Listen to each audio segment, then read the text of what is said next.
Download now.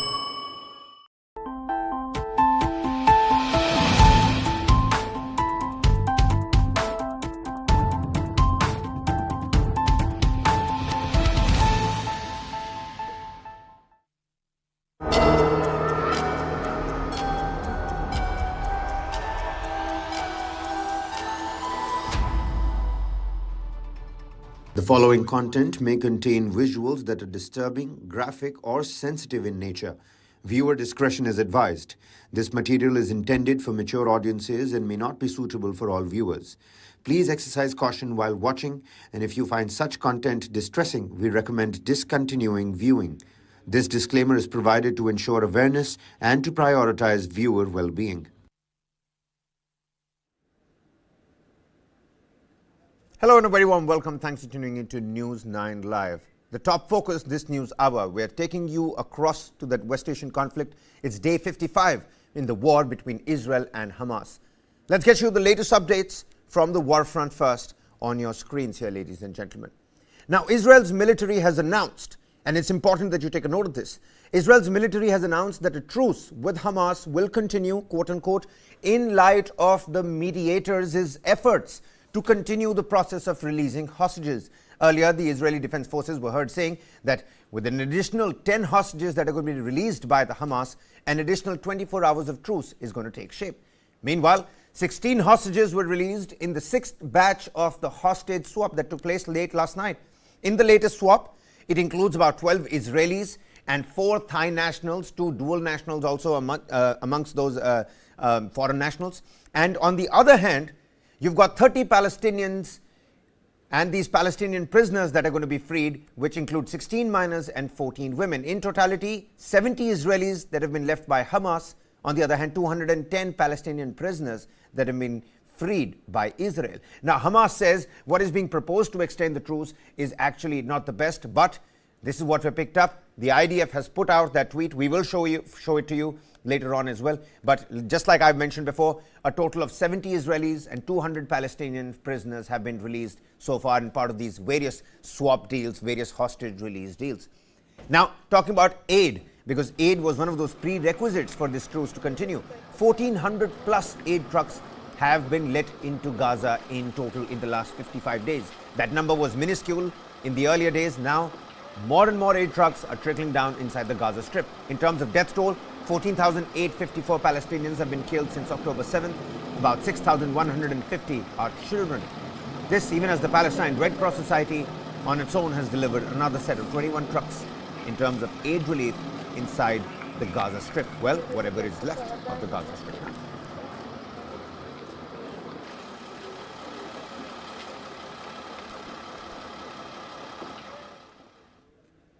Now, Israel's military has announced that the truce with Hamas will continue for another 24 hours, making it possibly and potentially the 7th day in the truce, a continuous truce. Now, the decision is based on the ongoing mediation efforts to facilitate the release of hostages, contingent upon the terms of the existing agreement. As of now, Hamas has not issued a comment on the matter. This is just a quote that has come across from the Israeli Defense Forces on the microblogging website X, formerly known as Twitter. The extension of ceasefire in Gaza, initially set to conclude at 7 a.m. local time today, follows the recent exchange of 16 Hamas-held hostages for 30 Palestinian prisoners on Wednesday night. A major potential for it to be increased for another day, the 7th day continuous truce, a pause in fighting. But will it hold? Will it actually go through? That's the big question. Hamas, from all the reports that we're picking up, Hamas is not very happy with the kind of negotiations that are being done and with what Israel is essentially putting on the table.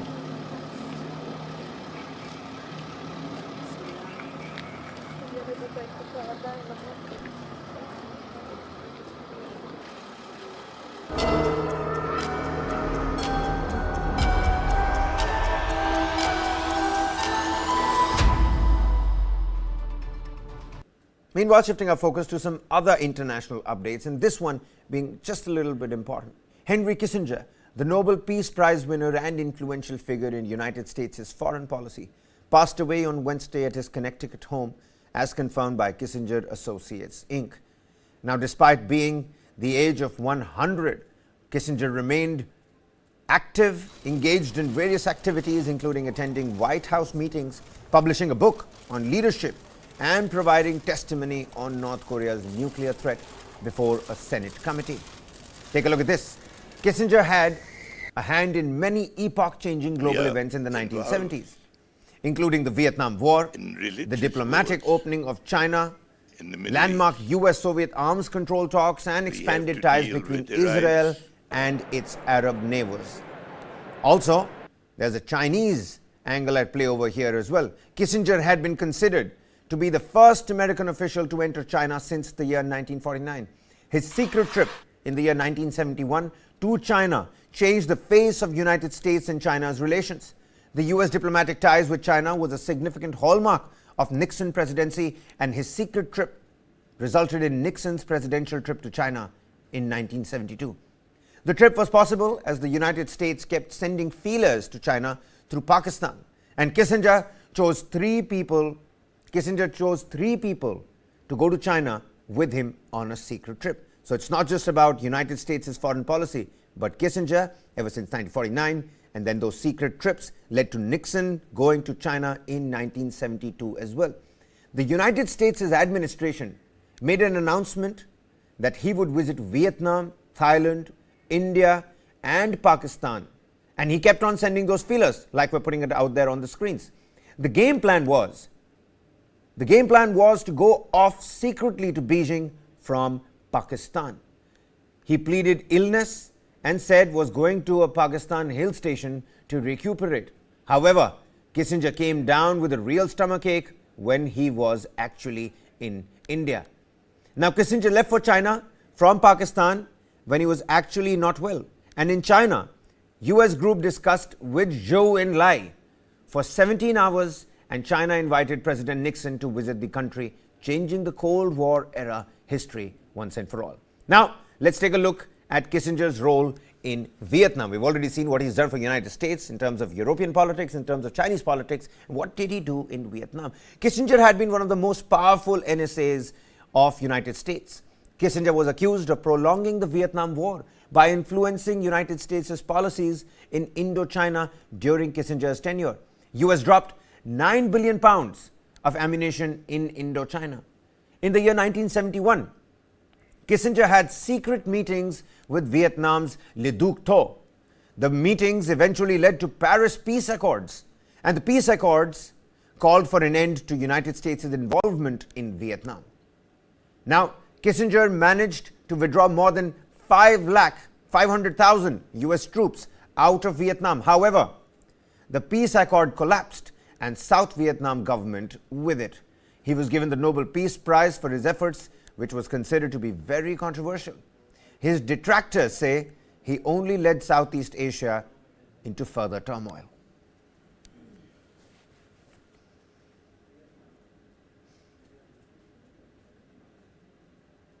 And shifting our focus here to the West's double standards on terror, which has again been exposed. The United States is accused an Indian of allegedly plotting to kill Khalistani terrorist Gurpatwant Singh Pannun. According to a charge sheet filed by the US Department of Justice, a man named Nikhil Gupta worked with an unnamed Indian official to set up a meeting with an undercover agent tasked with eliminating Pannun on US soil.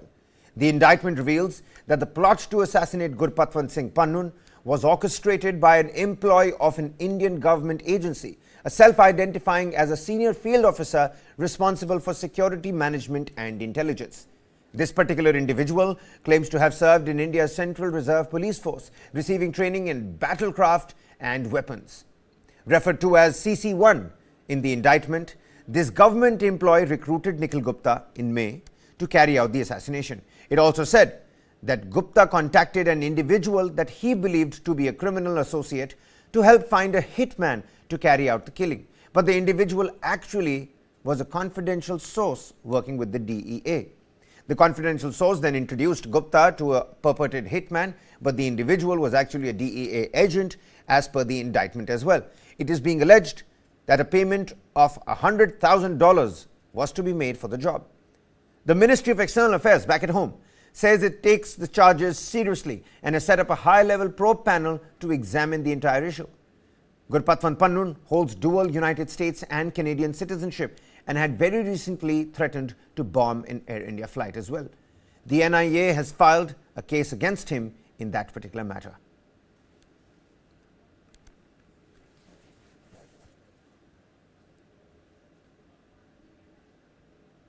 Meanwhile, talking about India's pivotal role in global diplomacy and politics in today's time, Prime Minister Narendra Modi has authored an article across all major national dailies today, highlighting the nation's extraordinary achievements in revitalizing multilateralism, amplifying the Global South's voice, and championing development and women's empowerment during India's G20 presidency.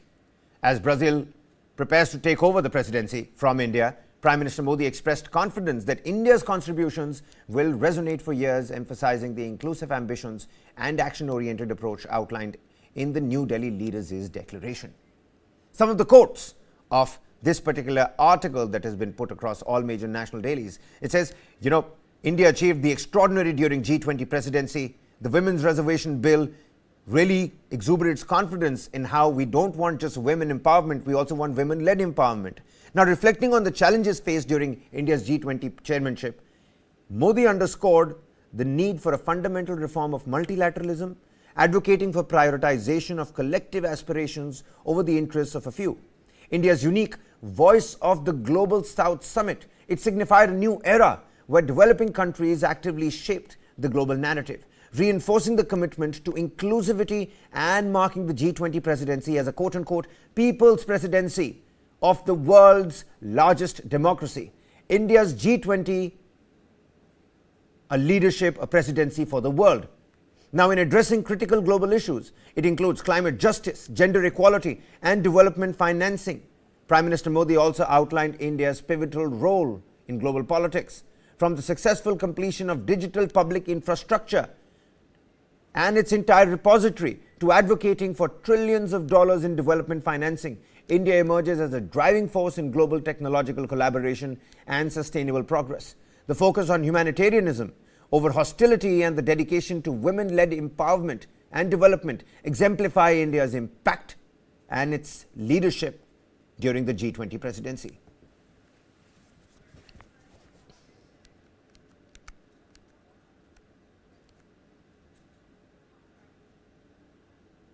Now, India, on the same note, this time around has supported the UN resolution calling upon Israel to withdraw from the Syrian Golan Heights. Take a look at this. India was among the 91 nations to have voted in favor of the resolution at the United Nations. The document said that the United Nations General Assembly reiterates its demand for Israel to withdraw from all occupied Syrian Golan to the line of June 4, 1967, in compliance with the relevant Security Council resolutions. Now, 91 countries, including India, Bangladesh, Pakistan, Nepal, China, Lebanon, Iran, Iraq, Indonesia, amongst others, voted in favor of the resolution at the United Nations.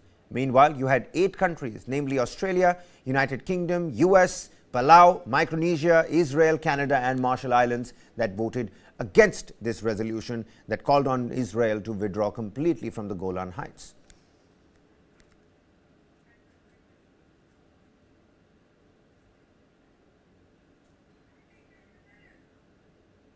And take a look at this, shifting our focus here. Prime Minister Narendra Modi, he is traveling to Dubai from the 30th November till the 1st of December to attend the World Climate Action Summit. The World Climate Action Summit is the high-level segment of the 28th Conference of Parties, the COP Summit, to the United Nations' Frameworks Convention on Climate Change, the UNFCCC, like people call it. The Conference of Parties to the UNFCCC provides a unique opportunity to impart momentum for collective action towards combating the shared challenge of climate change. During COP26 in Glasgow back in 2021, the Prime Minister had announced 5 specific targets titled Panchamrit as India's unprecedented contribution to climate action. The PM had also announced Mission Lifestyle for Environment, LIFE, on that very occasion. Climate change has been an important priority area of India's G20 presidency as well, and significant new steps have been captured in the New Delhi Leaders' Declaration and other outcomes during India's presidency. During his visit, the Prime Minister will also hold bilateral meetings with some of the leaders participating in the summit.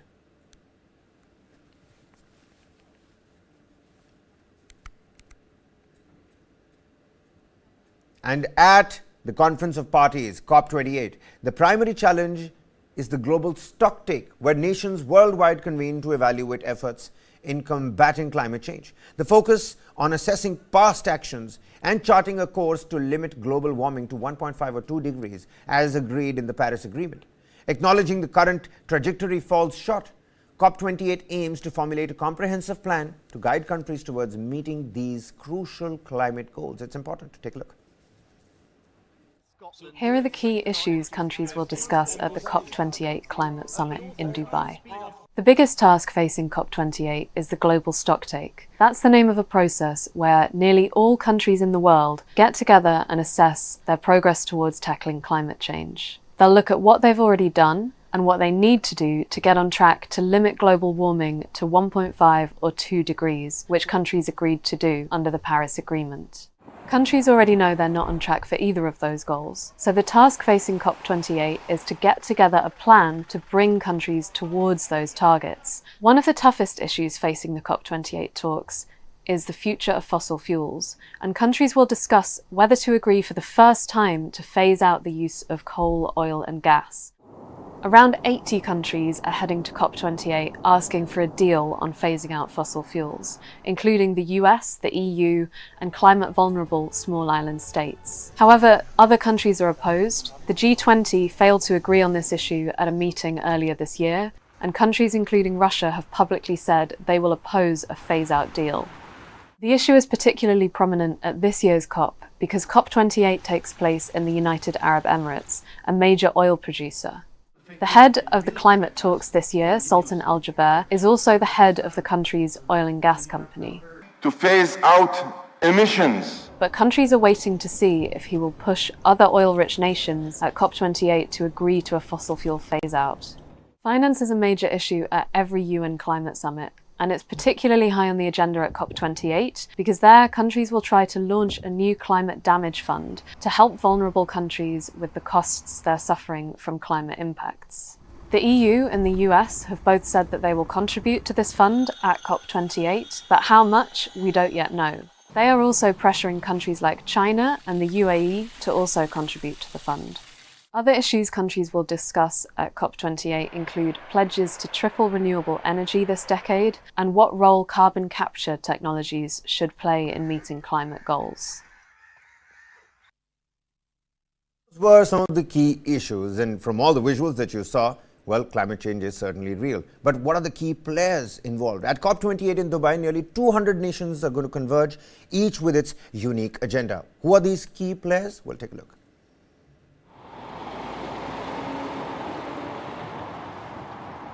Each country has its own agenda for the nearly 200 nations gathering at COP28 in Dubai.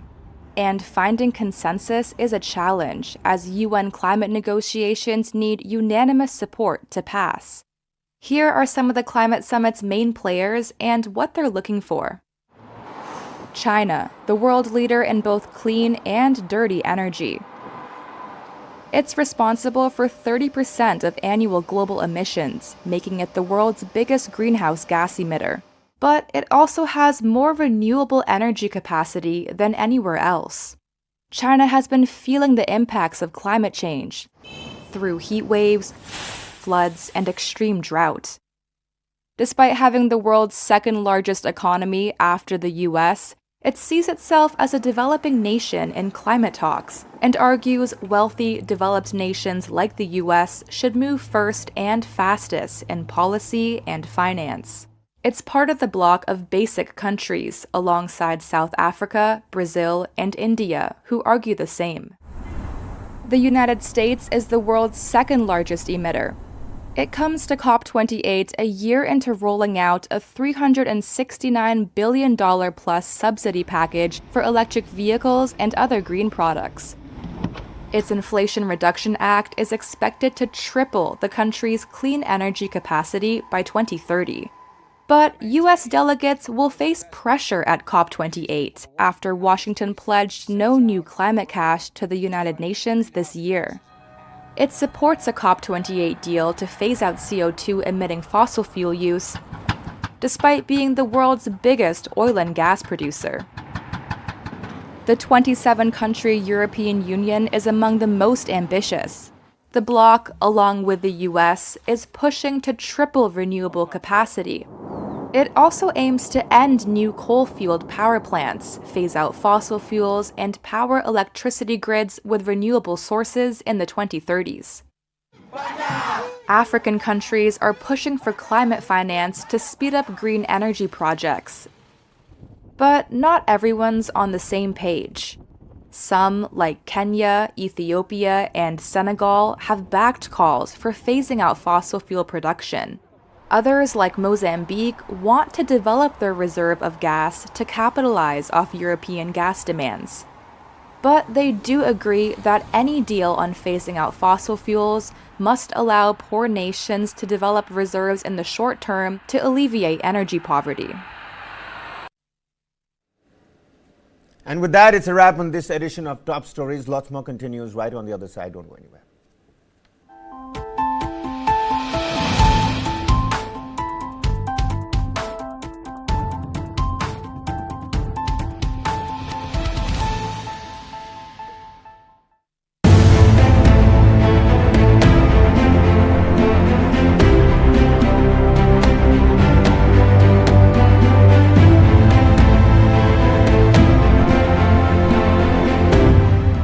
News 9 Big